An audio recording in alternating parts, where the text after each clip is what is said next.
Tonight on your news at 6, a Fairbanks connection, a cult leader linked to 6 murders in the lower 48 used to live in Alaska. Department of Corrections leaders in charge of the state's electronic monitoring program sit down with state lawmakers to discuss how that system is working. And it's time for the dogs to take a rest and their racers to get a little work done.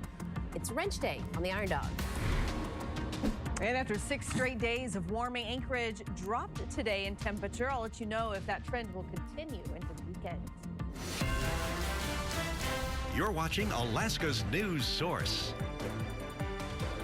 Looks like there appears to be an Alaska connection to a series of lower 48 murders. Prosecutors say they were committed by a cult-like group called the Zizians. They say it was led by Jack Lasota. Held in Maryland without bail, charged with trespassing and obstructing law enforcement, Lasota has a history with the 49th state. Our Alex Bengal takes us through what we know so far. In 2013, Jack Lasota, the person prosecutors call the leader of the extremist Zizians group, earned a computer science degree from here at the University of Alaska Fairbanks. With prosecutors now linking Lasota to 6 killings across the U.S., we're learning more about her Alaska past. This week, this mugshot was released after Lasota and other Zizian members were arrested for trespassing, among other charges. Prosecutors have accused her followers of murdering a Border Patrol agent in Vermont last month. Members of the Zizian group, for which Lasota is said to act as a leader, are also charged with several other murders, including a California landlord and a Pennsylvania couple.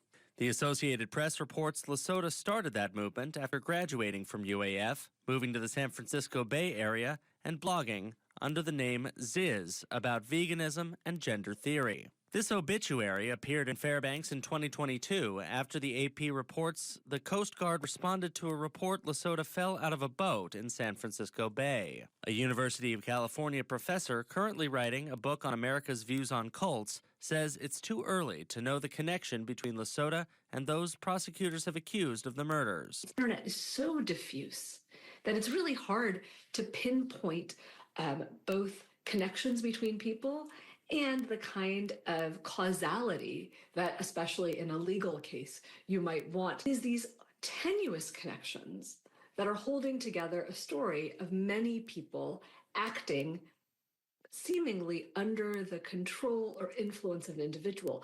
But I don't think we yet know that. We'll keep following Lasota's Alaska connections in the coming days. Our expanded coverage is live right now on our website and on our mobile app. Alex Bengal, Alaska's news source. 6 weeks after an Anchorage police said that they shot an armed robbery suspect who was wearing an ankle monitor, Department of Corrections leaders in charge of the state's electronic monitoring program updated state lawmakers on how that system is working. 32-year-old Michael Krischuk survived being shot twice after police say he would not obey commands to drop his gun. He's accused of tying up a Midtown Anchorage spa owner and trying to steal money from the store's ATM at gunpoint. Now, Tuesday, the state's pretrial director, Dusty Dunmond, told some lawmakers that electronic monitoring continues to be the most frequent court-ordered tool. Court documents obtained by Alaska's news source Investigates show that at the time of his arrest, Krischuk had been released on bail reduced from $10,000 to $2,000 for a separate March 2024 armed robbery case because he agreed to random drug testing. The DOC told us that never happened because he showed no behaviors or indicators that necessitated drug testing. And they confirmed the family's claims after Krischuk was released on bail, he would struggle to find reliable housing. Now, the family was concerned he could not keep his monitor charged and received no support, something DOC denies. While his case was not talked about Tuesday, lawmakers did ask about the charging issue. The electronic monitoring equipment all needs to be charged on a daily basis. So if you were homeless or couch surfing, you might not be able to charge it in a steady way and then be in violation. Yeah. Correct. Now, the director said for anyone failing to keep electronic monitoring equipment charged, then officers would work with the court on setting a different hearing. And if you're just joining us and you missed the story on the Fairbanks connection to a cult leader arrested in the lower 48, you can go to our free streaming channel on Amazon Fire, Apple TV, and the Roku. Now, to watch that, or if you missed the news at 5, you can find our full newscast on that same channel. Watch the news on your time.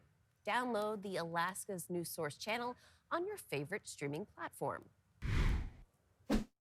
And I think I have the power to end this war. And I think it's going very well. But today I heard, oh, well, we weren't invited. Well, you've been there for 3 years. You should have ended it 3 years. You should have never started it. You could have made a deal. I could have made a deal for Ukraine that would have given them almost all of the land, everything, almost all of the land, and no people would have been killed, and no city would have been demolished, and not one dome would have been knocked down. But they chose not to do it that way.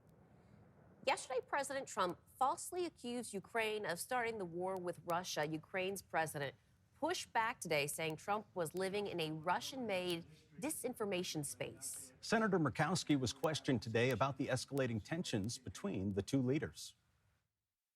I would certainly never refer to President Zelensky as a dictator. He called him a dictator for not holding elections. Dictator without elections was the direct quote. Well, I will look at the direct quote, but I certainly would not call President Zelensky a dictator. Last night he was kind of blaming Zelensky for the start of this war rather than Putin. Do you think that that was too far? I absolutely would not say that Zelensky started the war. It is quite clear who started the war. It was absolutely Russia at Putin's directive. I don't think that there should be any confusion with that. And 2 people were killed in 2 separate collisions last night in Anchorage about 8:45. A teen driver struck a woman on Tuna Road who witnesses say was not in the marked crosswalk. The driver stayed on scene and cooperated with police. The woman was declared dead on site. One person who works near that area says the road is dangerous, but there's nowhere to cross. It's super busy. Everybody's coming off the highway or coming through Midtown, and there's really no lights or any way for pedestrians to kind of get through. The second incident happened about an hour later near the intersection of Minnesota Drive and Northern Lights. A man driving a Chevrolet Silverado hit and killed a pedestrian before driving off. An investigation led police to arrest J.B. Matha.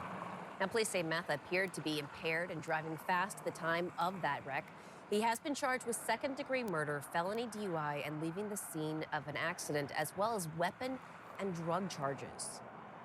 Anchorage recorded 15 fatal vehicle-pedestrian collisions last year. That is the most in 10 years. Well, despite back-to-back canceled seasons, this year's Bering Sea snow crab harvest is seeing promising numbers. Now, back on the water this winter, crabbers are past the midway mark of the season's quota already, harvesting close to 3 million pounds of snow crab. But according to Fish and Game, the number of legal males per pot is trending higher this season than previous years, and the crabs weigh more than average. We are seeing signs of stabilization and recovery after the recent collapse. So a return to colder conditions in recent years, coupled with the increased survey abundance, is reason for optimism. The Bering Sea snow crab season ends on May 15th. Well, we're kind of slushy day out there today, just as we were getting ready to rendezvous. Getting ready to rendezvous. Chief Meteorologist Melissa Fry joins us now. Melissa, any signs of snow or cooler temps on the way? Not really. We are settling into this warmer, drier pattern, really for most of the state away from the coast. And we do have a very warm air mass sitting right over most of Alaska. So this is looking at the temperatures of the air about a quarter way up in the atmosphere. Gives us an indication of sort of how that entire air mass is doing, if it's warming or cooling. You can see where that cool air is. Anything in the teal or blue is where we're seeing those sub-freezing temperatures, which are widespread across the plains and the Midwest, across the lower 48 and eastern Canada. We're seeing some of that on the slope of Alaska, but the rest of the state, again, a warm air mass in place, and that is going to stick with us here through the end of the week, into the weekend, even into early next week. And you can see those temperatures actually still warming for the southern portions of the state, including across southeast. Now, right now, temperatures sitting above freezing in Anchorage at 34, 36 in Juneau, 50 15 in Fairbanks right now. But again, colder once you get up to the slope, 25 below in Dead Horse. Back to mild conditions, though, for the western side of the state, 29 in Nome. We have seen a little light snow ongoing in the western side of the state. We do still have that blizzard warning in effect as we're seeing blowing snow near St. Lawrence Island. But in South Central, it's only the coastal areas that are seeing that rain near Homer, Seward, and across Prince William Sound with drier conditions to the north. Live conditions right now in Anchorage showing those temperatures again holding in those mid-30s. And I'll have a look ahead to the weekend here in a few minutes. All right, Melissa, thank you. And still ahead, after a very fast trip to Nome, it's time. It's time for a little rest and repair. R&R. We go live to Nome and Wrench Day on the Iron Dome. You're watching Alaska's news source. All 19 teams still in Iron Dog 2025 have made it to Nome and are spending at least part of their day in the garage. Tyler Lane spent the day with the racers and joins us live from Nome. Well, guys, that halfway banquet wrapping up just moments ago, things shifting back to wrench day for these racers. If you caught us at 5 o'clock, I was talking about how so far things have just been about preventative maintenance for these racers, but that's not the case for every team, such as Team 24. For example, Colin Clayton and Tyler Gurley spending a lot of their time today working on their machine's shocks, telling us the ride-in was a bit rough and then it made sense to replace them while they had the chance to. Again, all the time they spent fixing these sleds is added to their final race time, and according to them, they're happy both with how quick they got the parts swapped and their current pace on course. Yeah, our pace is all right. I mean, it could be faster, but we're in one piece right now. And don't take any breaks. And that halfway banquet again wrapping up moments ago. I'll have the recap of that tonight in the late edition. Tyler Lane in Nome for Alaska's News Source.